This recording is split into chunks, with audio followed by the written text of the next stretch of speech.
All right.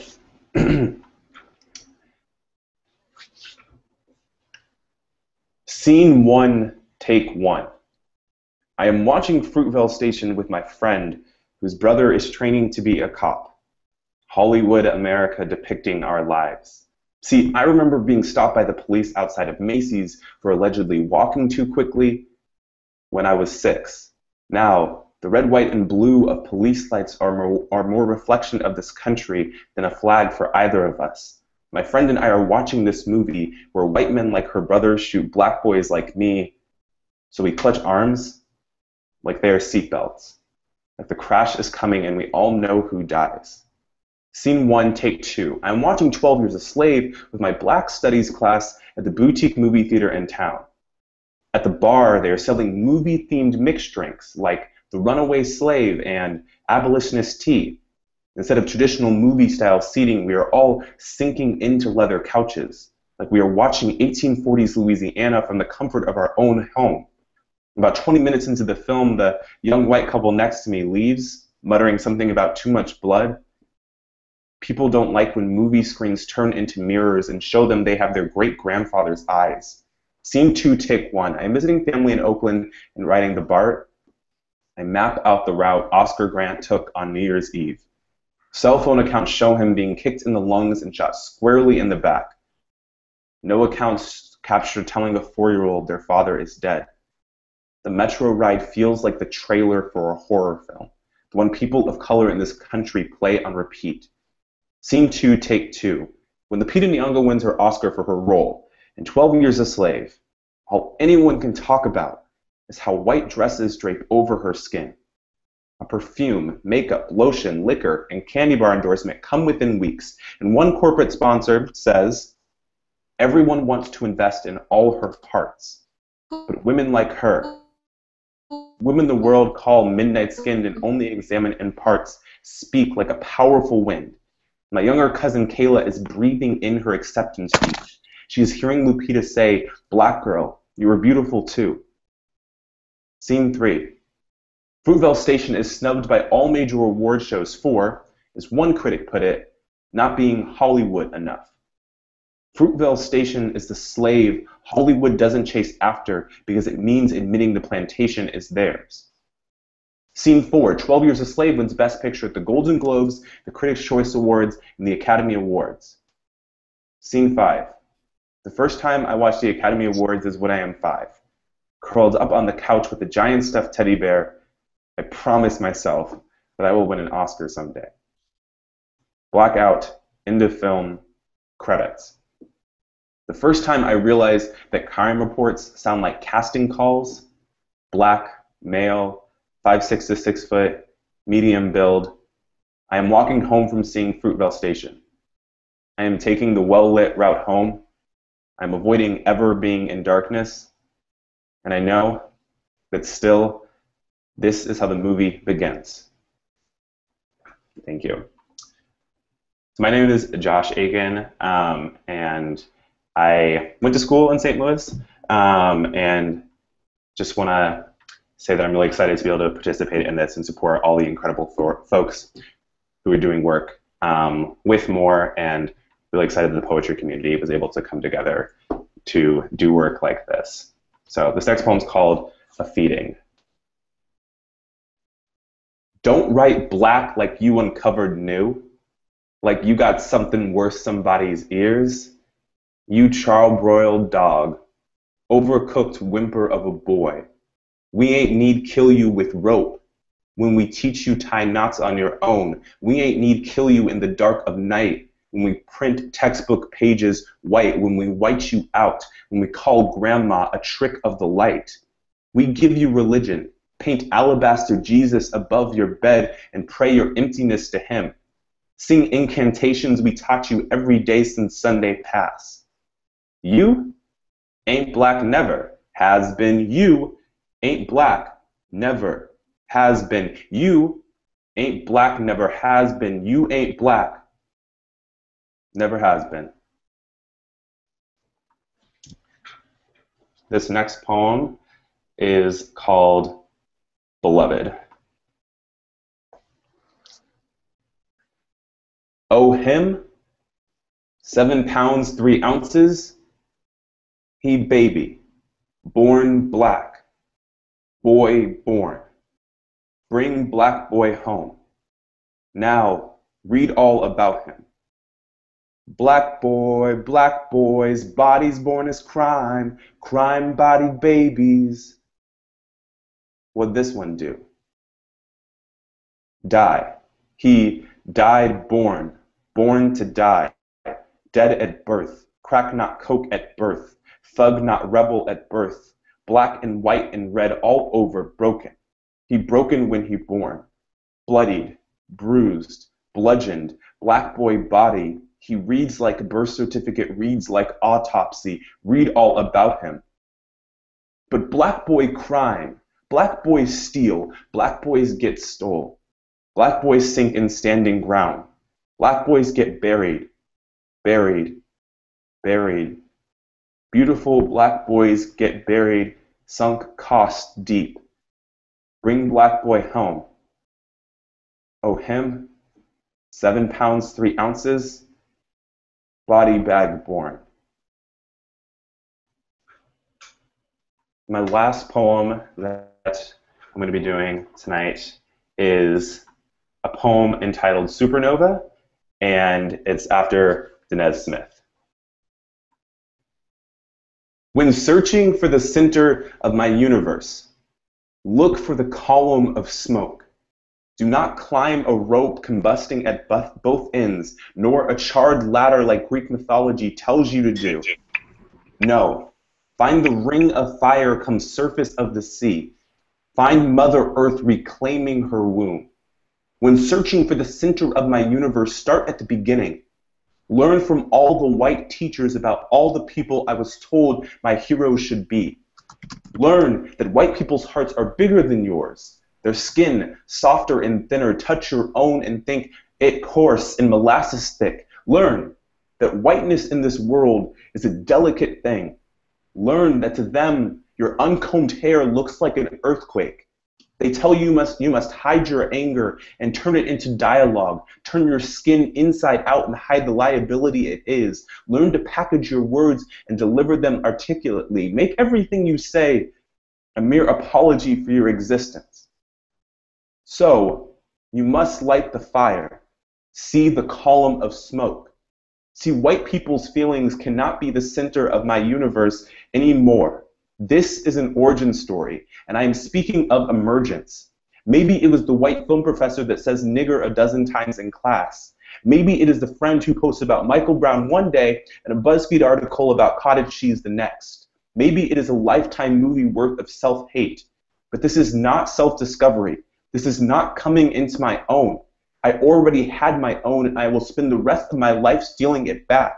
This is the undoing of a knot. This is the putting out of swallowed fire and the rising of smoke from my lungs. Everyone will ask, where did this blue-black disaster come from? We have known him. He didn't used to be this way. These are the friends who want you to make them feel good about being an ally and using words like solidarity, who talk about tutoring kids on the east side, the ones who are liberal but think we talk about racism too much and wish we talk more about class. These are the friends in every room who ensure that you revolve around their privilege like planets.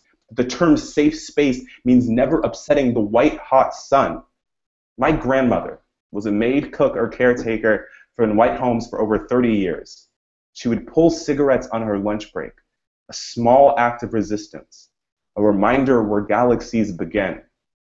Every time a white person refers to me as one of those nice, approachable black folks, a miracle, the spice that does not burn their tongue, I want to scream, do you not see this toothless smile? Do you not see that my mouth can barely speak pain because you said this pain did not exist? My mouth, it is a fire. It is a supernova. It is a column of smoke. It is a black hole. And this is where my universe begins. Thank you so much, and I look forward to watching everyone else who is performing for Poets from Ferguson.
and for me by doing this correctly.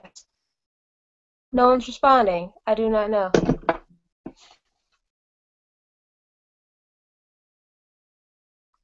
Okay, I'm going to read poems.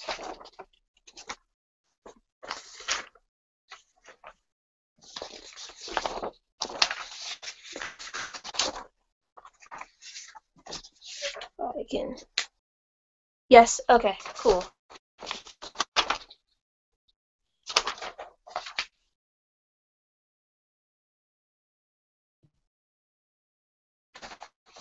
I had poems. Participating. Uh, People are typing things to me. It's good to be here participating with about poets with poets for Ferguson. Should go donate poetsforferguson.tumblr.com. This is a poem about sharks. It's called The Anatomy of Sinking. If a shark doesn't swim, it'll sink. I said yes, can I? My name is Shiloh Hardwick. After this poem. Okay, cool. Uh, if a shark doesn't swim, it'll sink. Sharks do not have bones, they have cartilage. Sharks, people get things wrong on the first try. I run out of facts and remember the time I wanted a shark tooth necklace, but it was too expensive. Sharks do not have bones, but they do have teeth. People, too, must eat to survive.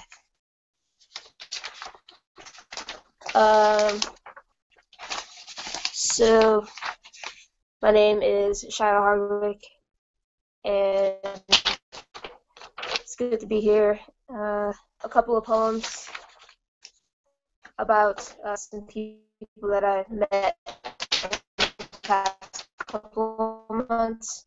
This first poem is about this person named Marcel, who I met on a train in his past life. And I also told him I was going to write a poem about him. So early McLean answer for who Marcel was in his past life. And I didn't know until just now who this person was. And after 2 weeks of knowing the name, I still don't know if Marcel meant to be an angel, the dancer, of never miss a practice, let alone the recital. I said, I'd rather be the vice president because they get less attention. In a joke, he looked at me lost as if he'd known me for so long he didn't know me anymore. In a matter of seconds, we understood each other's noise, all arrows pointing like love staying when everything else leaves. He got off the train 10 stops before I did. In the past life, I know what he meant, and he knows what I mean. And here's some poems about this other person that I met. I met this person on a plane, and we were talking because I talk to people sometimes. And by Malcolm X, and I was like, okay, that's interesting. And a poem from the man on the plane, mentored by Malcolm X. It happened like any idea. I thought it was good. I thought of it first, and he reminded me of Marcel. But this man was different. And when he asked me my name, I said, but why is everything so green? And why are we still on the ground? He tells me about back in the day when the body was not a wet fence too slippery to miss. Do you know how good of a mentor Malcolm could be? And the guy kept saying, once you come into the light, you are exposed. And yeah, I'm not entirely sure like what that means still, but I wrote a poem about it. I was busy looking for a place to call mine forever, and this person on my left knew every time. He doesn't know I'm just now the place from the crack. My bin is full.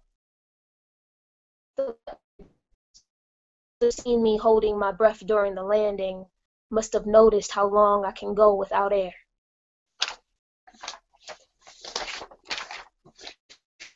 I'm just gonna keep going until, yeah. This is enjoy alone, even though I didn't know the president was making its way into erosion control is another name for the way loneliness forgets to spread. I remember the day I decided to quit, and then I quit that too. About another person I am meeting, those other I was walking down the street, and there was this like quartz just like hanging around her neck, and I was like, oh, that's interesting. And then I saw her like 2 more times. It's called amethyst. Last night I saw a woman twice. The second time I told her, hey, I've seen you before. She responded in a question, then answered herself. You've seen me before. Where? Doesn't matter. We're here now. Walked away and left me with 2 small poems. There are poems all over the place.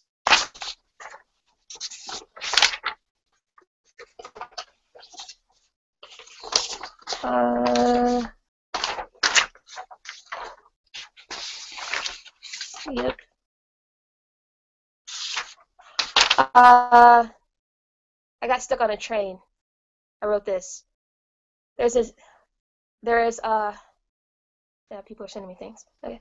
There's a fire on the tracks ahead. The extinguisher can't put it out. The operator of the train shouts. There's about a 10-minute delay. But in this stillness, 10 minutes is forever. My face tells the truth when people ask there's a fire. It starts back up again. Play by play, the operation control center tells me about apologies. I hide my face so no one can see the burn.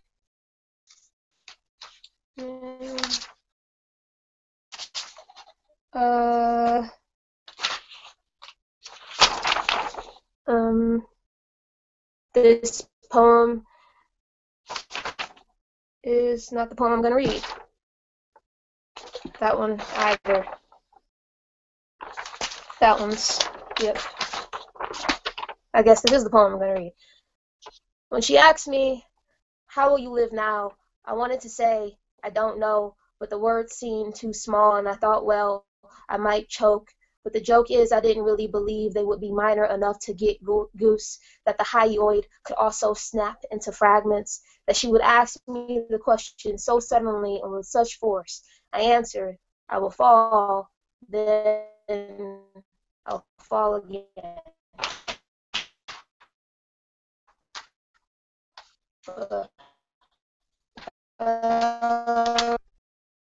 Let's see if I can remember this poem.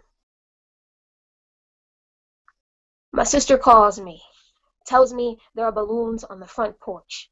Asks me what you do when you're afraid of your gut feeling, and there are balloons on the front porch.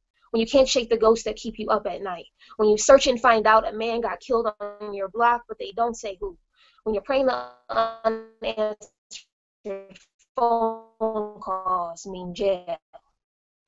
There are balloons on the front porch. He was tortured in the basement. My sister now spends most of her time wondering how long the hour must have felt to anything. He would have given it to you or showed you how to get it, my sister says. She works with family. I tell her I can. She tells me I can. Tell her not everyone in America gets to be an American. When my sister calls, there are balloons on the front porch. When guts look just yeah. So should all go to PulitzerFerguson.com. It has more information about this event and a way to give.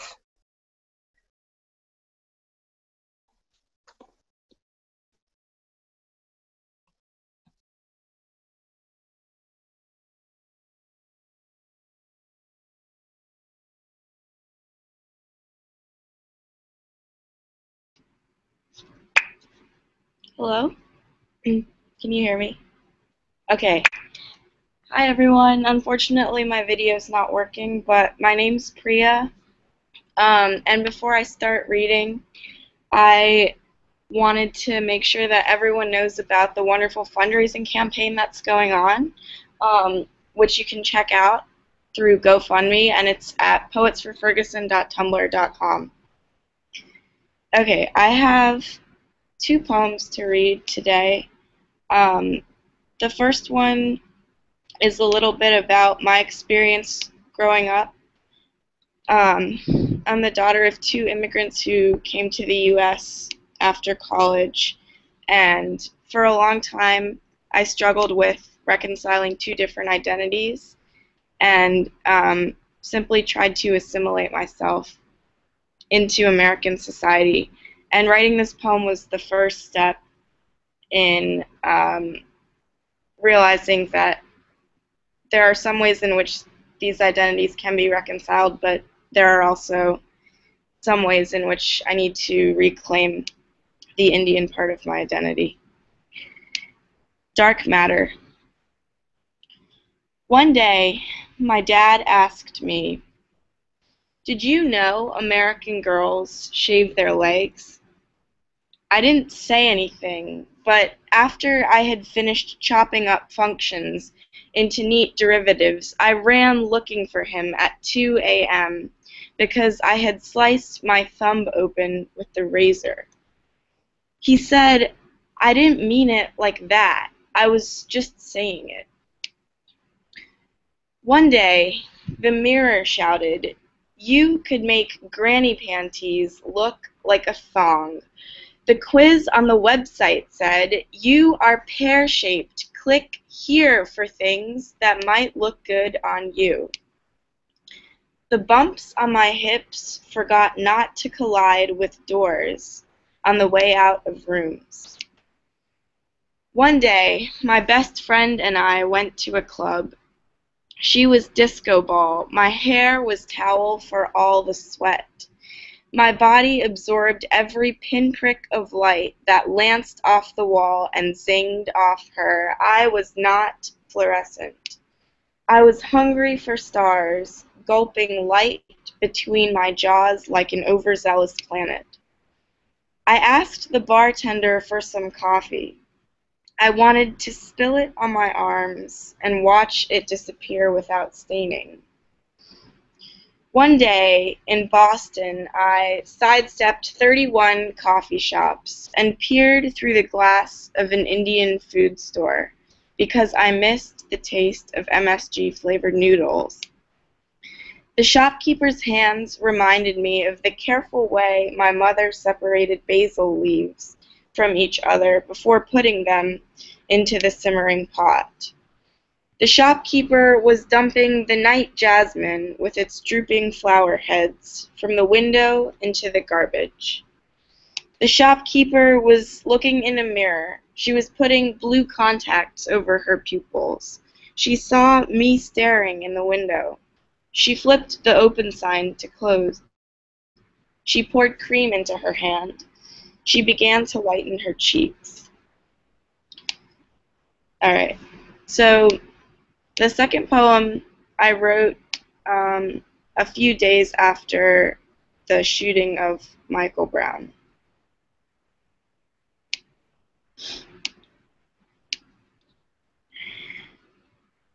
If a black man falls in the street and no one is around to hear the thump of his body against the unforgiving asphalt, does it make a sound? His cries of "Stop, don't shoot," his fingers splayed, screaming, "My hands are up." Before he fell, there was only air in front of him. At least, that's what it looked like to those nearby. But he was feeling resistance, with eyes wide into the barrel of the gun. In the air between black target and white trigger, there were centuries of red, rivers of prejudice, red, leaking, insidious, blood of black brothers and sisters, blood making the river rise higher. The streets are tired of cradling colored bodies without even empathy to cushion their fall. Outlines of bodies etched in rough pebbles like the whispers of martyrs who knew the only cure for a country so terrified of color, so diseased, is to sing and scream truth.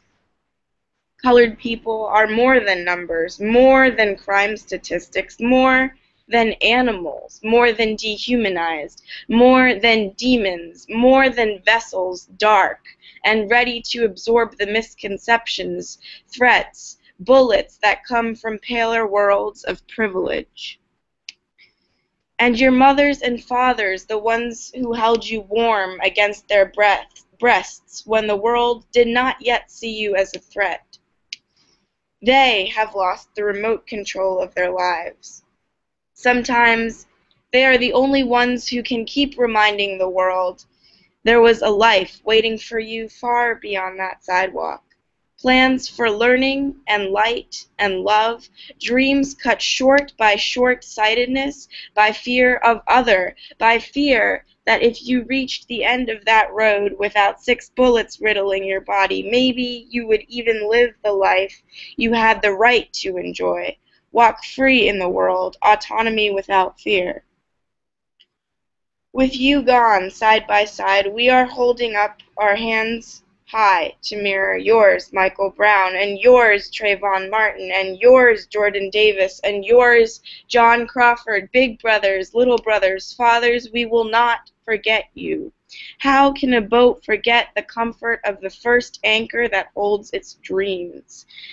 And the muzzle of the gun gets nearer, saying it was okay to shoot that one because of the stolen cigarettes, saying it was okay to shoot that one because the toy gun looked real enough, saying it was okay to shoot the other one because his music was too loud.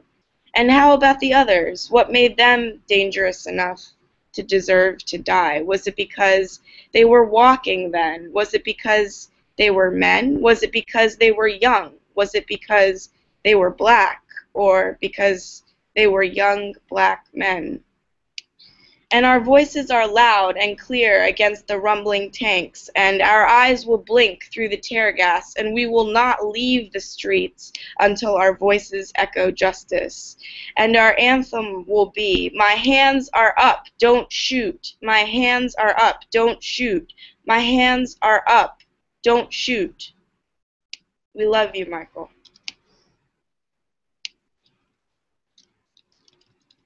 Okay, thank you for giving me the chance to read.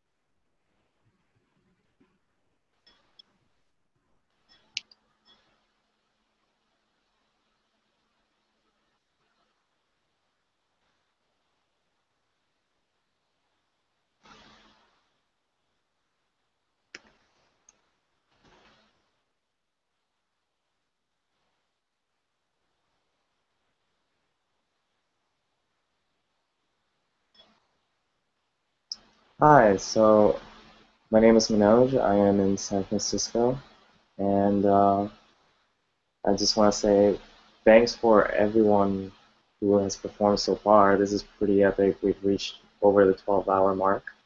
Um, Thank you, Priya. Thank you, everyone. Um, and don't forget that this is, like all awesome things in life, it's also for a cause. You can go to the poetsforferguson.tumblr.com to visit the site, see the live stream if you're not already watching it from there. And it also contains a link for the GoFundMe campaign. Yeah. Yeah. And Um, we are currently waiting for a few readers that um, are scheduled to go on for now. So we'll just spend a few minutes here. You can stare at my beautiful face.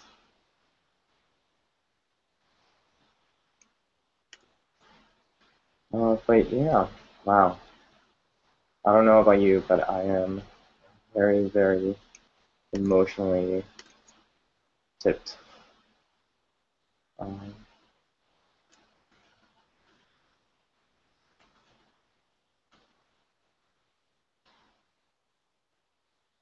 all right. Um, so, in order to go over the tipping point, I will also read a poem.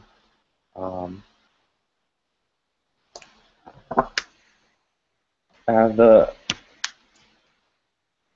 let's see here.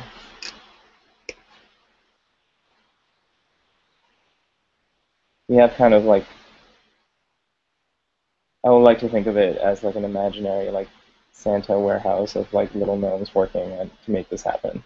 It's actually just 3 people, mostly Sasha, me, and Tatiana Brown. But it's so much more magical when you think about it as a tiny little army making this happen.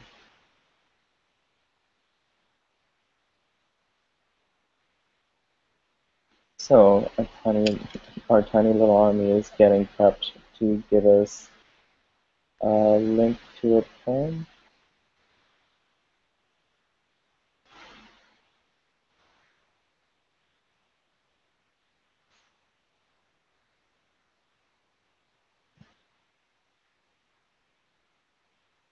And this is actually the first time I've ever read a poem in front of an audience, so I can't imagine a better audience than the world, or the internet rather. We can't really say that it's the internet or the world. Are they one and the same? I think they're one and the same. And but yeah, in the schedule, we should soon be seeing Fatima Ashra and Franny Choi. Hello. They are coming up for you. Oh, and it looks like Franny Choi came up, so you might be saved from having to hear me read a poem. Hi. Can you guys hear us? 1 second, Franny.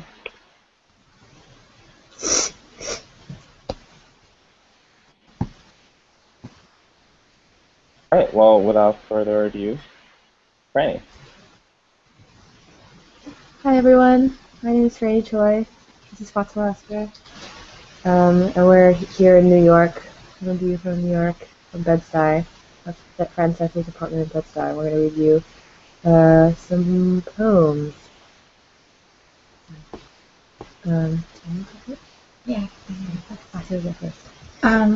So last year I wrote this poem about like I'm sorry. It's called For Janila Watkins, who was shot 5 times while her father was changing her diaper. When the bullets came, gentle as a tickle, her eyes, half the size of her face, a wide open wound. The surprised O of her barely lips, soft as an eggshell. Then the smallest of sound, and maybe hiccup of her still new laugh. A baby is broken today, spilled over the sides of her father's car like a running goat. Chicago opens its mouth to catch the blood, then closes it. Snap. Silence. A baby is broken today, and there is a funeral to be had. My students are at school, or in their father's cars, or walking on a sidewalk. My nephew, not yet born, sleeps quietly in my sister's room. Today, the world is more full of babies than usual. I see them everywhere. In strollers, in cafes, bare toes the size of not my nail bits, curling and uncurling, their fat dimpled fists. I watch their fathers place a broad hand on their pudgy backs laughing over scones. They lift their babies, these tiny kings and queens, high into the air and smell the cotton.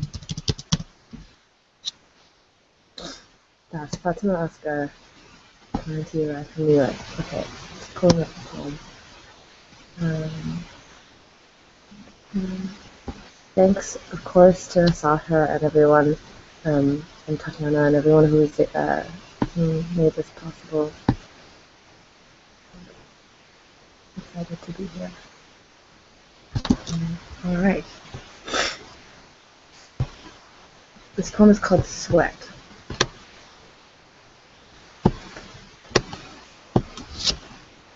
In Gaza, a rocket launcher finds every air pocket in the hospital and names it after its own hunger.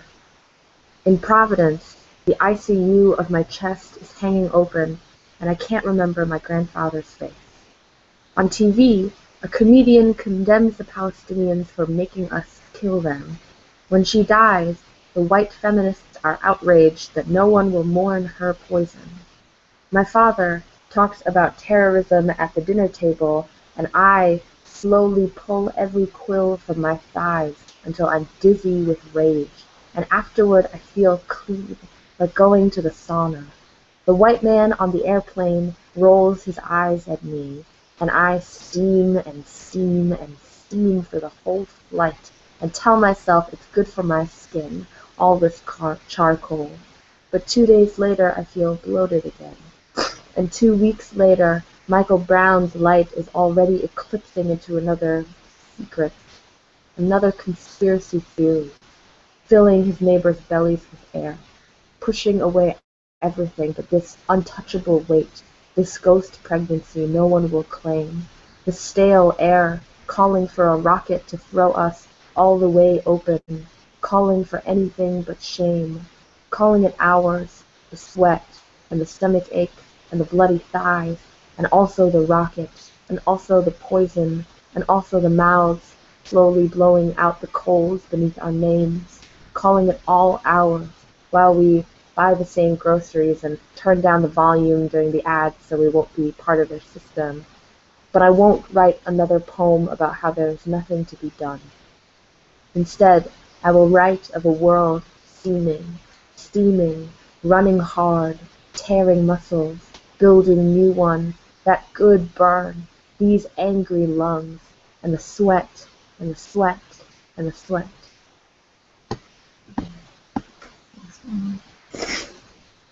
This poem is called With Hate, and it's for George Zimmerman. May the locusts plant eggs in your stomach. May they buzz in your mouth every time you open it. May they swarm anyone you kiss. May they sting all your loved ones. May your daughter's eyes fall from her face. May you find them in your cereal every morning, under your pillow when you toss in your sleep. May your body always burn, and may you never be able to reach for a glass of water. May your mouth be the bank of a forgotten sea. May you walk in fear for the rest of your life. May you know loneliness as well as you know the parts of your gun. May you be followed. May you be followed everywhere you go. May your family be followed everywhere they go. May you never have a gun again. May you be followed, gunless, and asked to stand your ground. May you have to apologize for your skin every time you walk. May you have to apologize to the earth for your feet, to the moon for your eyes, to the ocean for your crooked smile. May everything feel like quicksand, like you are drowning. May you drown. May you drown, and may the locusts still sting your insides, still be a swarm trapped, trying to escape the inside of you. May you realize how dangerous you are. May you be gunless. May you be gunless. May you be gunless. May you be followed. May you be gunless. May you never feel safe. So let's just take this moment to mention poetryforferguson.tumblr.com, which is where you may be watching this live stream right now, but where you can also donate through the link to the GoFundMe for the fundraiser for the Ferguson demonstrators who have accrued legal fees as a result of protested the murder of the ground. So please donate and help the organizers on the ground who are doing the real important work. And we stand in solidarity with those organizers. So we're really excited to introduce Elle, who we met. I met 2 nights ago.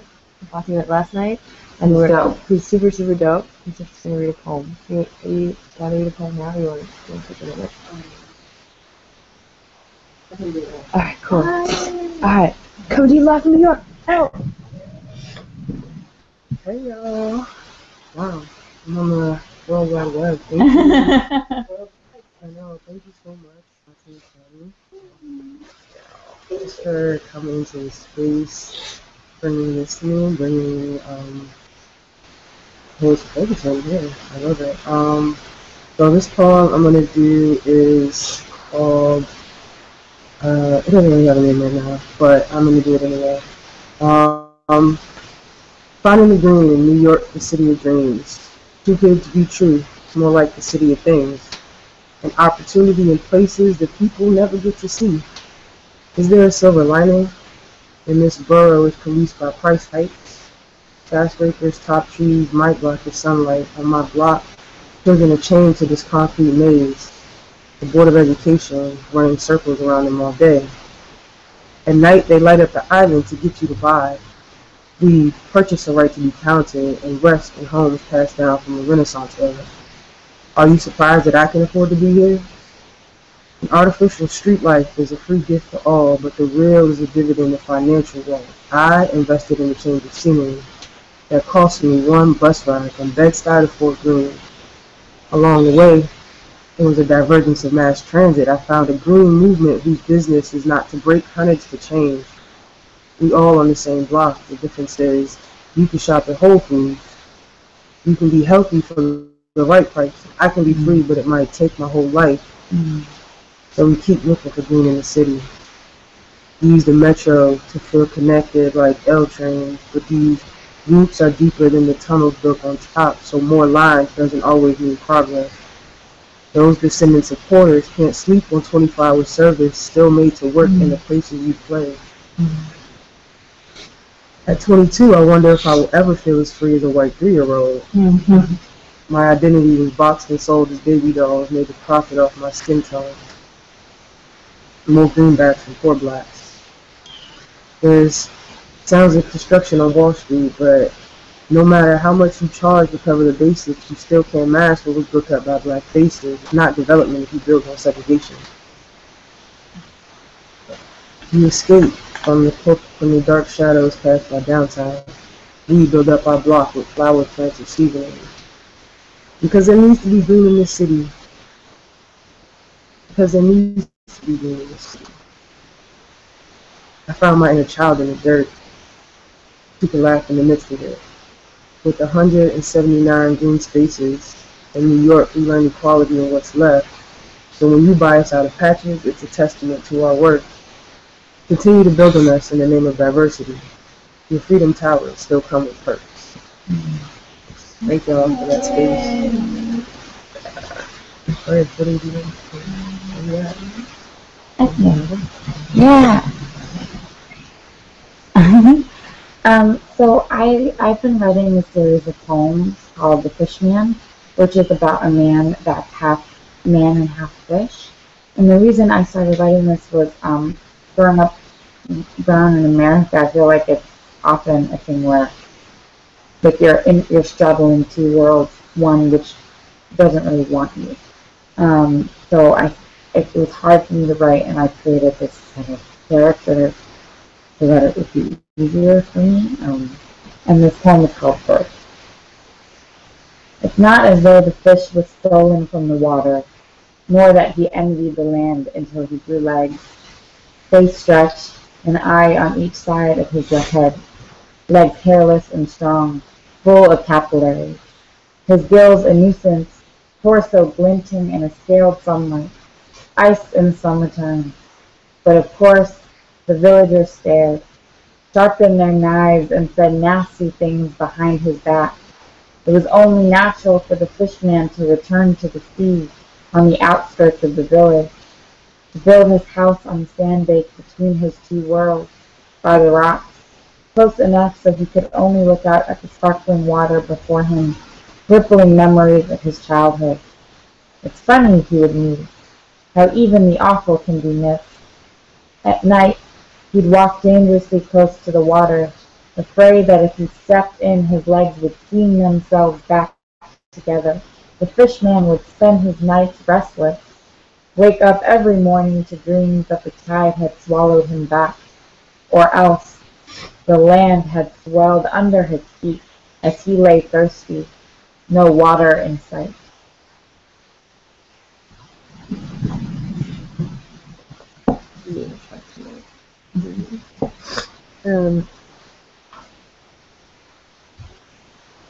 When the Israeli soldier informs Iman that his living room has been declared a closed military zone, there is no one to blame, not the red-cheeked boy, not the paper stuttering in his hand. When Daniel is broken awake by the divine thunderclap of a cop's boot, there is no one to fire, no men to teach, no boys to scold. When we scream against the police chief's windshield, begging him to stop the vans, there are no human eardrums in the car, only job descriptions, metal moths, dial tones. When, in spite of the sweeping choruses, the marchers and martyrs chaining their ankles to iron jaws, when the bulldozer digs the pipeline anyway, there is no one to assassinate. When the tear gas canister cracks open the earth of Kaya's back, there is no sad bully to love back to good. When my friend loses his job again and again and again, it is not personal. When the school welcomes prison guards into its homerooms, the rule book is still intact in its plastic armor. When the newspaper editor turns a blind eye to the sea of whispers washing against its door, it is an odorless gassing, slow drip cotton clogging nostrils all the way to sleep, to fog, a nameless god we can all fear. Stand in for a burning effigy in the town square, massive synchronized crank, yet never really there, a faceless virus, at whose feet each pawn can kneel, hands up, float on the heels of cogs squealing. I have a family too. Tell me you wouldn't do the same if you walked a mile in my puppet strings. At such times, we are forced to consider the collective weight of 7 billion shoulders shrugging. At such times we look up from burning the rule book only to see its pages clouding the eyes of our parents.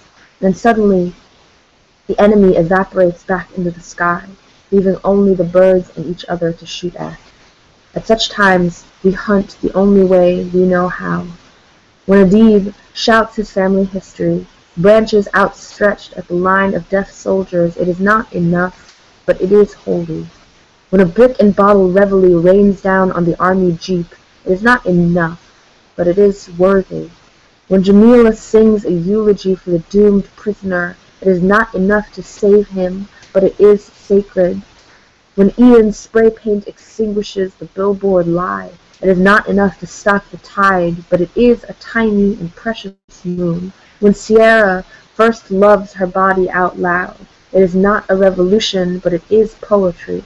When Laura pulls the first howling carrot from the former vacant lot, it is not a revolution, but it is poetry. When we bang and bang and bang on the windshield, it is not a revolution, but it is human. And flesh our hearts, and flesh our skin breaking on the glass, and true the histories burning our throats. And because today our hands may not be wide enough to stir the gas tank sympathies of the hollow-eyed gatekeepers of empire, because today our voices may be stripped and scratched from shouting at the emperor hiding in the clouds, let us never forget to speak to each other, down here in the soil, where all good things grow. Fantastic. Are we, we're at 6:30. Do we kind of until 6:40? Okay, fantastic. Cool. So we'll keep going for another 10 minutes. Does that make sense? That's cool? That's good? Okay. Fantastic. So, we bring back in. Oh, yeah.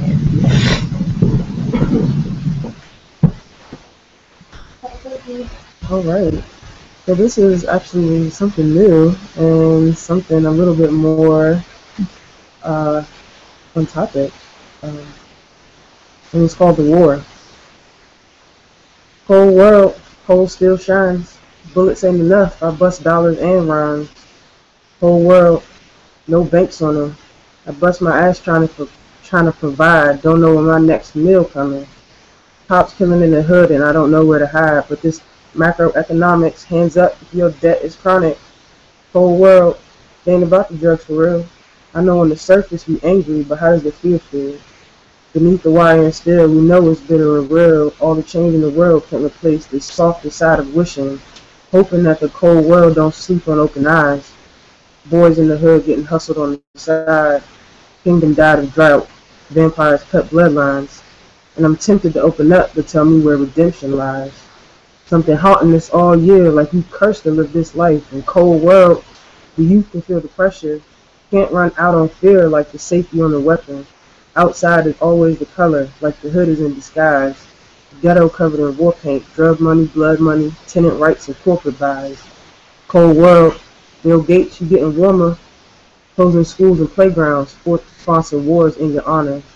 Cold world, this is stars and stripes and scope. This is vision with no view and children with no hope. This is strategy and planning, stealing dollars from the broke. Cold world, white picket fences. In America heavily armed, black skin raised brown arms, blocking me to the weight, but my side ain't do the harm. That's an economy full of secrets, don't you say you wasn't warned.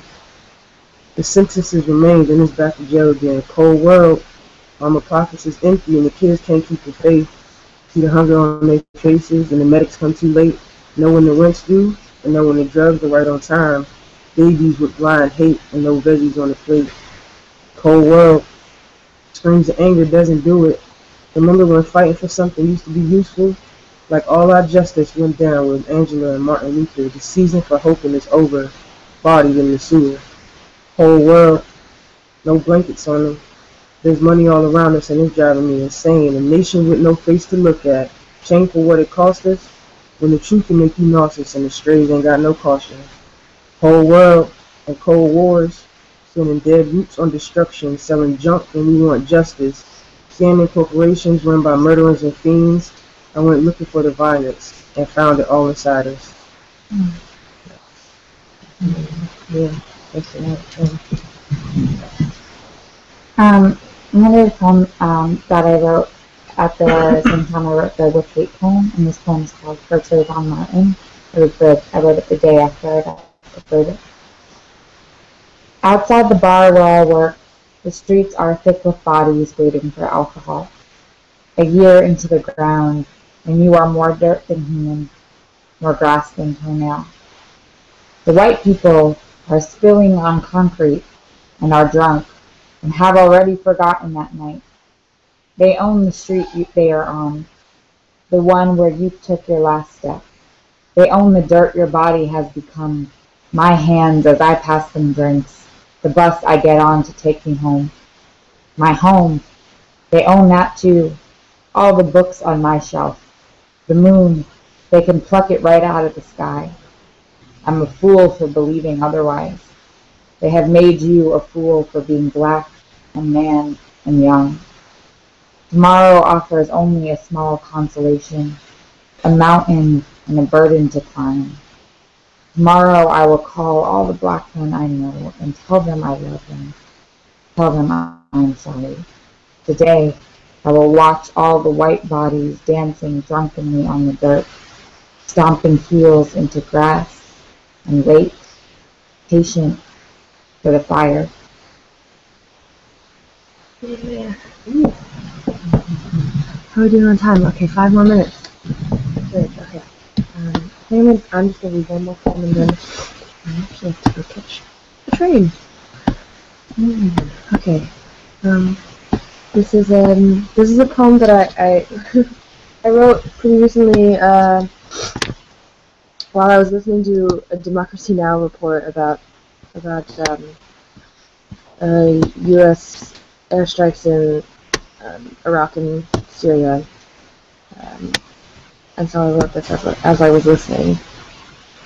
And if it sounds absurd, I think it's because war is pretty absurd, right? um, the United States acted alone. The United States took action to prevent destruction. Reportedly, children were killed. Washington was the first to admit publicly that they don't have any international backing. No distant uncle saying, yeah, I'd donate to that Kickstarter. Of course, you may recall that there exists a formidable resistance to feral salsa dripping from the beast's lips. Let us not take this to mean that ISIS is overrunning whole floods of ideological reconnaissance.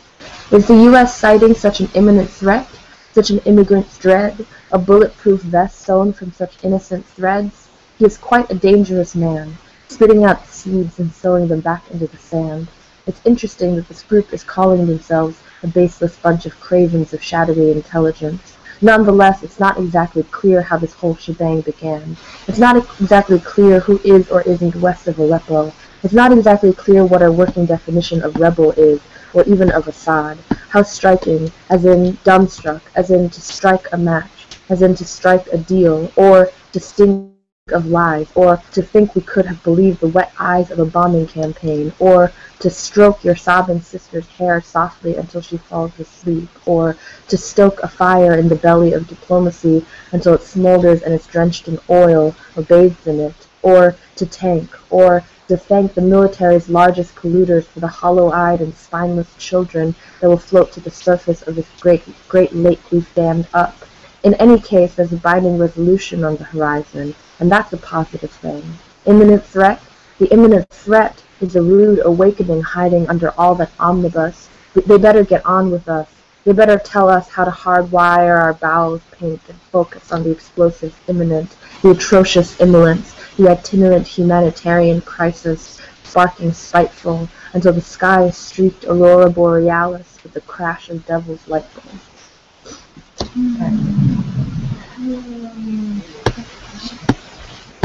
Yeah. Okay, we've got like 2 more minutes, right? Yeah. Awesome. I'm going to close out with one poem, and then, again, if you guys can go to the post for Ferguson Tumblr and donate, please, because this is a really, really important cause, and we need all the money we can get for all of the activists on the ground at Ferguson. This poem is called Advice to Me in 4th Grade from the Only Aunt Never Loved Me. If you wear what he gave you, he will own you. They arrived gently on my desk one morning, encased in a Christmas tree ornament, the 2 diamond studs, blossoms of chandelier and metal. The boy with the stars on his back, who I called boyfriend, nicked them from his grandmother's dresser, brought them away from the blood and whip of his household, hand-delivered to my classroom as early as the school day allowed. Every day he checked my ears for them, but like a good secret, they were hiding too deeply in the folds of my clothes to be heard. Instead, I bought fake ones from the dollar store down the street and wore those, watched the boy with the scars on his back and the kids of my childhood, too poor and broken to tell the difference between costume and jewelry, marvel at the glitter. The boy with the stars on his back was beginning to grow talons, afraid of the no ready on my lips. They reached towards all the parts of my body that were not shiny in his, as he sharpened them enough to be able to cut diamonds himself. Thank you guys. Thanks. Thank you all so much again to the organizers of this, and please, please, please donate. Watch the poems. We love this. We love you all. So thank you.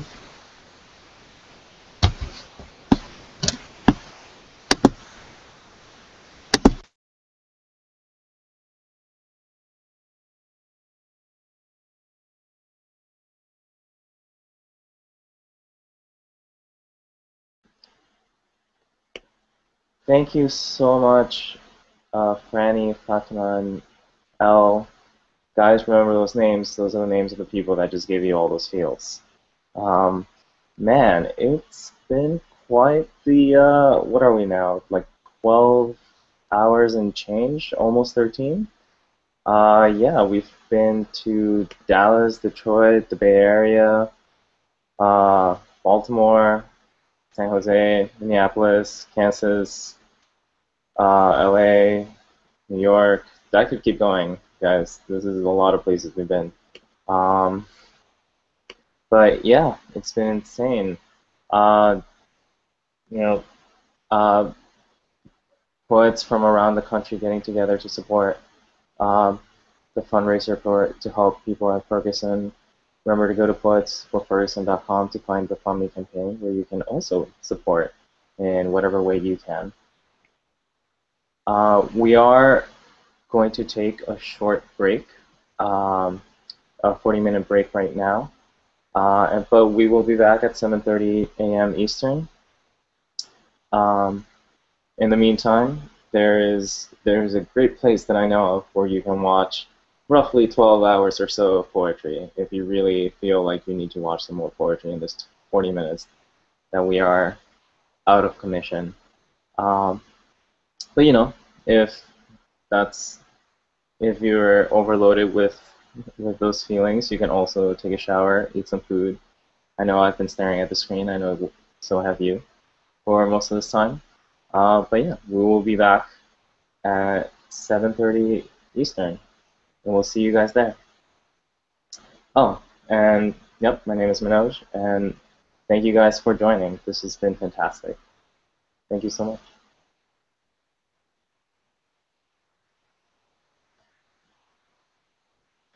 Oh, right, and remember to go to poetsforferguson.tumblr.com.